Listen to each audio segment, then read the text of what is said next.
Hello, ladies and gentlemen, Captain Shaq here, and welcome to the Star Citizen Alpha 2.0 game demo that they showed at CitizenCon this week. Now, it's the perfect time for us to get some good information about Star Citizen. With all that negative crap that's been in the press, I was really happy to see something awesome come out of CitizenCon this week, and man, it looks good. We're finally seeing the persistent universe come together and become a thing, and that's what this is. So, Star Citizen Alpha 2.0, this is going to be the newest version once this comes out of the what was called Arena Commander is now the earliest access version of Star Citizen.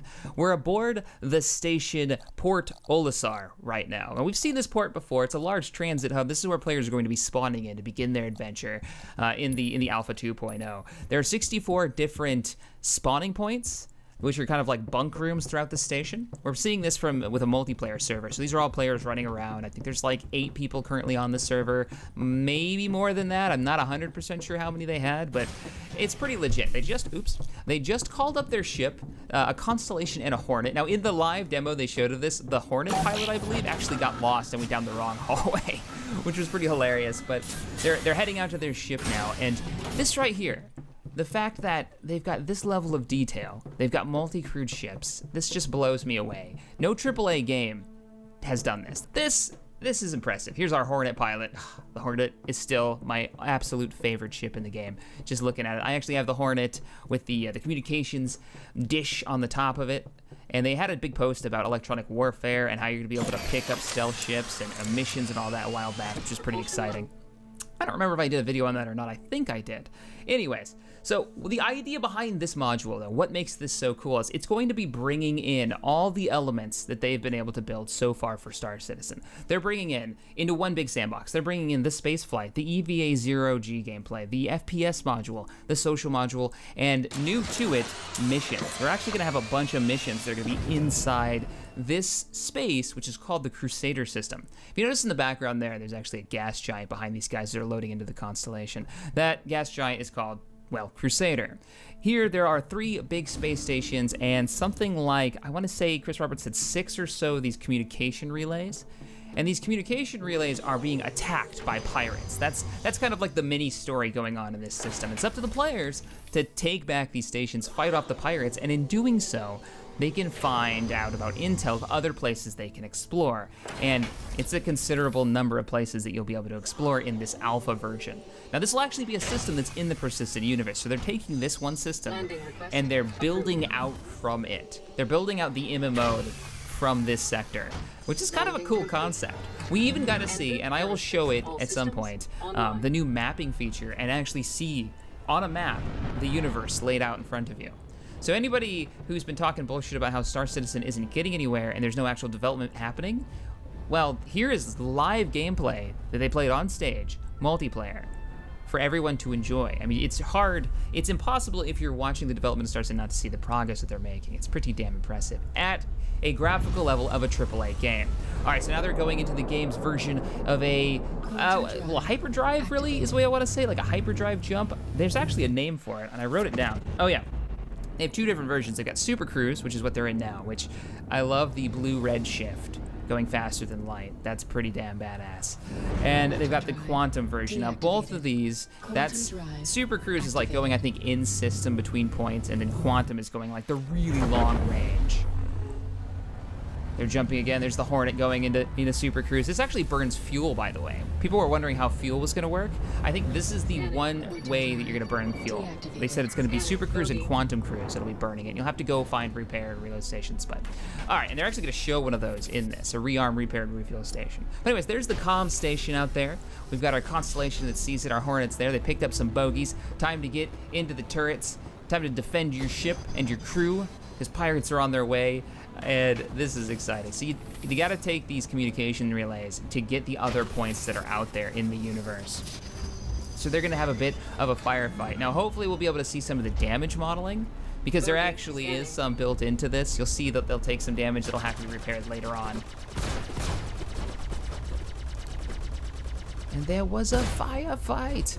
So, escorting a capital ship, they're showing it right now. People were wondering, will I be able to jump in with my buddies? Will I be able to sit there in my Hornet and back up my buddy who's in the big salvage ship or one of the mining ships and keep him safe while he's in deep space? And that's kind of exactly what's going on, except for they went straight into combat. It's a constellation, it's got turrets, it can defend itself. But not without taking a little bit of damage.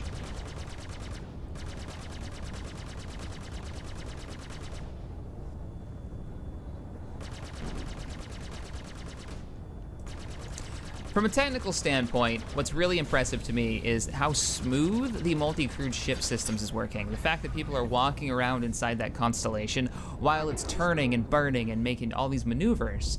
I mean, if you've ever played Space Engineers, you know how hard it is for the game to keep up with where you are in a point in space while the ship moves. You kind of get flung out. And the way Star Wars Galaxies handled multiple ships, multi-crewed ships, was to have characters actually not even have a realistic jump function. There was no physics to it. They were locked onto the ground. Well, that's just how the game was built. So here's the demo of the EVA. There's the communications satellite, and it's pretty freaking huge. That satellite is detailed as hell. You're actually seeing the Hornet Pilot, there it goes, get out of his ship to go aboard and fix the satellite. Or at least download its data core or something like that. See what he does. I don't remember exactly what he does. You can hear his reaction control system, his little thrusters kicking off so he can float into the station.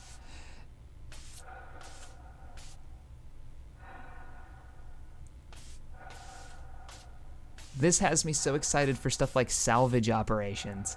When you're going through the wreckage of a ship that you've just located, and there is actually a salvage ship that looks really badass.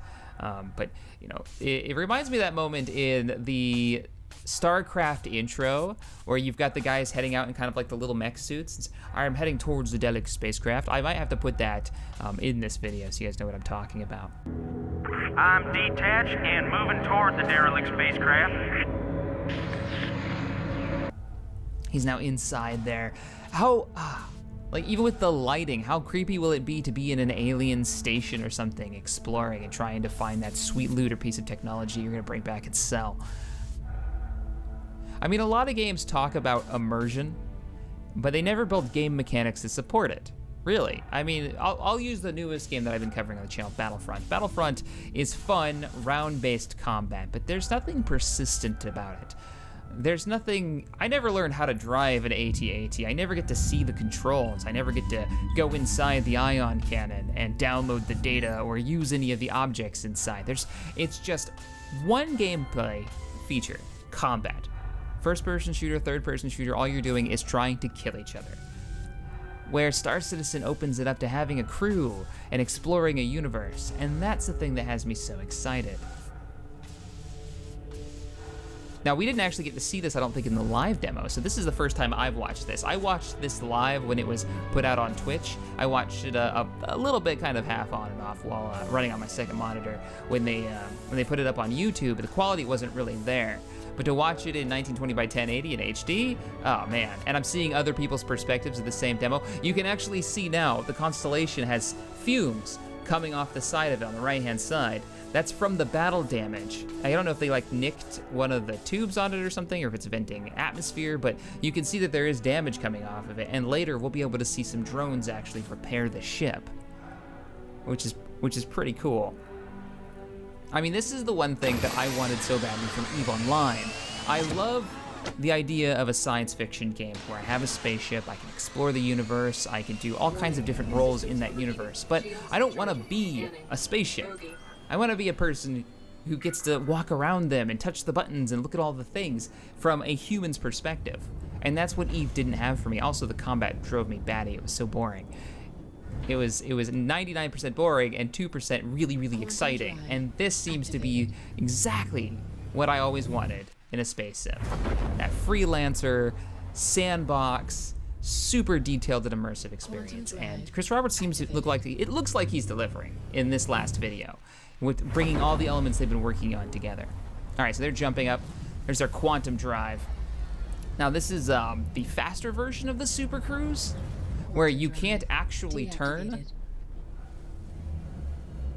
So inside that satellite, they got the coordinates for this new station, and I believe this is the repair station that I was talking about. Quantum drive deactivated. You can see all the fuel canisters. I guess in the lore, there is some type of accident on this logistics station, and it's been abandoned, and you'll be able to go aboard the station, explore it, find data pads and hints of maybe what happened. Also, you may be able to find other missions that you can go out on just by exploring the thing with you and your buddies. So that's kind of cool. Proximity alert. Landing request approved. Proximity alert. Forward proximity alert. Don't crash, dude. In the live demo, it looked like the guy who landed the Constellation hit the ground a little too hard and he kind of bounced. Autopilot engaged. Landing gear deployed. So this is the Cry Astro Service platform. This is where you'll be able to rearm and refuel and repair your ship. You can see the big wrench repair system, and there's the drones coming out. Now, he mentioned something that has me very intrigued, the way they're going in the gameplay mechanics. The drones are out there actually repairing and fixing the hull, but Chris Roberts has said, Roberts stated that there's another repair mechanic that's going to be implemented in the game where players will be able to repair their own ships or have them repaired by players, and it'll be a bit more in-depth than just having some drones auto-repair your ship. Now, I bet there'll still be an auto-repair function. It'll just cost you credits, whereas maybe you'll be able to get out of your ship in 0G, bust out a welder, and start fixing the hull plating, you know? That would be really, really cool, and it kind of seemed like that's what he was hinting at, but they're not there yet, so he can't promise anything. Looks like the Constellation is already launched. Or maybe he hasn't come in yet. Now you can still see some of the fumes off the side, so he's just now coming in. I thought. Well, we'll see. That's so neat, the Hornet flying around. It makes me excited for somebody who has like the Idris capital ship, and you have an actual battle group with supporting fighters that can dock and then launch and leave. All right, so it looks like they're moving on to their next destination. Now, the next destination that they're heading towards is, well, it's the best way to describe it. It's their first-person shooter module, basically built into a station.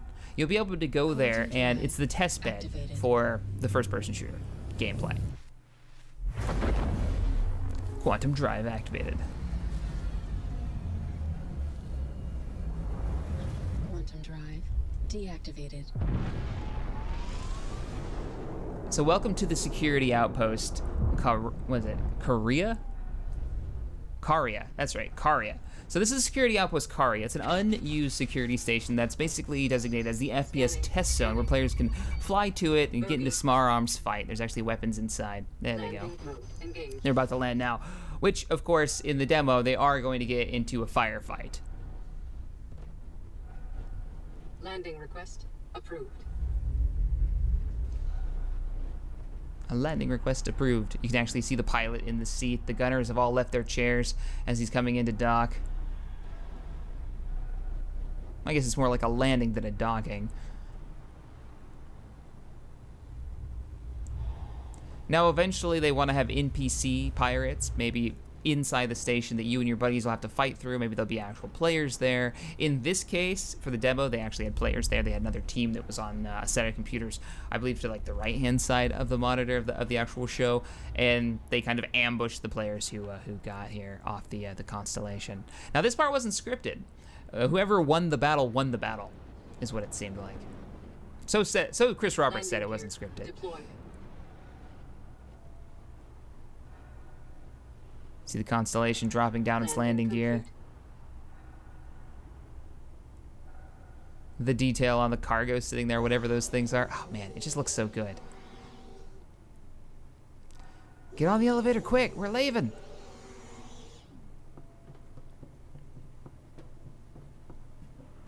And with these systems finished and completed and working really well, it's exciting. I can't wait to see what they do with it. I mean, being able to board enemy ships, piracy, where you actually have to breach an enemy's hull and get your people inside, and then have a firefight. Equipping, well, what do you want to wear? Do you want to wear heavy armor and be really slow? You want to wear light armor?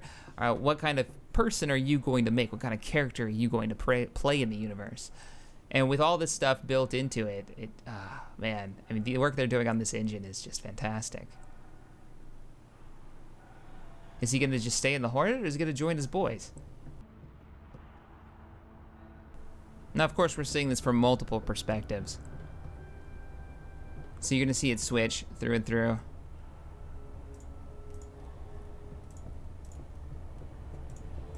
The station itself is pretty massive, actually. It's pretty damn large. All right, so I cut out a bunch of them exploring the station, but in this room, they're gonna be able to download data off of these consoles and find missions, and yes, there they go. They've just been ambushed by a group of bandits. Now, these are players that were playing on stage with them. So we got about, I think, 8 people on here, so there's 4 on each team, and this part wasn't scripted. They're able to grab some weapons and head out and fight the, well, wherever the enemy may be. Now, whoever wins this gets to continue the demo. First-person combat for Star Citizen has been described as tactical and slower paced. So you're not gonna get the Call of Duty rushing around, trying to knife people. Deaths matter. If you're dead, you're gonna be dead. And you're not gonna be able to just respawn and run around. Now, I would be surprised if in the first-person shooter module, there won't be like a medical room in here where you can just respawn, because you're gonna be testing the game mechanics and whatnot. They don't want you having to fly all the way back every time you die. But yeah, it's kind of cool. Like, being able to fight like this, a little bit more tactical, crouching down, aiming, getting your sights in line, and not just spraying bullets everywhere and running around like a moron. It seems pretty neat. They've even got mocapped reload animations. Everything here is mocapped, which is impressive.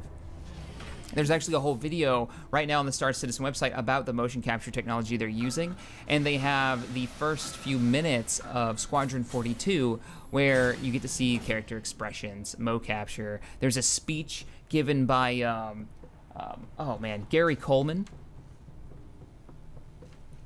There's a speech given by Gary Oldman that's been mo-capped. If you don't know, that's Commissioner Gordon from the Dark Knight series.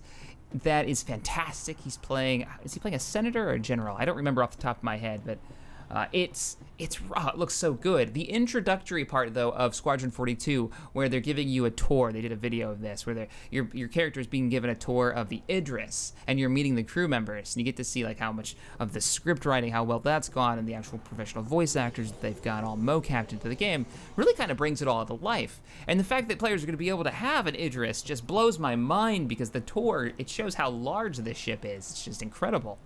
Absolutely incredible. In the live demo, though, the bandits did win the firefight, and they are stealing the Constellation right now. I'm not sure if this is a different recording of it, but yeah, they stole it, ran off with the Constellation, which is pretty fantastic. Quantum drive spooling up. Quantum drive activated. Once they did get the data in the live version, they showed here's all the places that we could explore, and it showed this like field of locations that they could hyperspace to, which was pretty impressive. Lots of places to explore, lots of things to do, and this is just the alpha version to, you know, test the game mechanics. This isn't even the full persistent universe. This is just the beginning. So I think they're getting into that sweet spot of development now, Star Citizen, where they're able to produce a lot more, a lot faster. They've got their teams in place. They're now getting very comfortable in the engine that they've basically rewritten, and now they're able to actually do, well, the one thing that game developers always want to do. They want to make content. All right, guys. If you enjoyed this video, hit that thumbs up button, subscribe to the channel for more space sim modding goodness, and as always, thank you for watching, and I'll see you guys next time.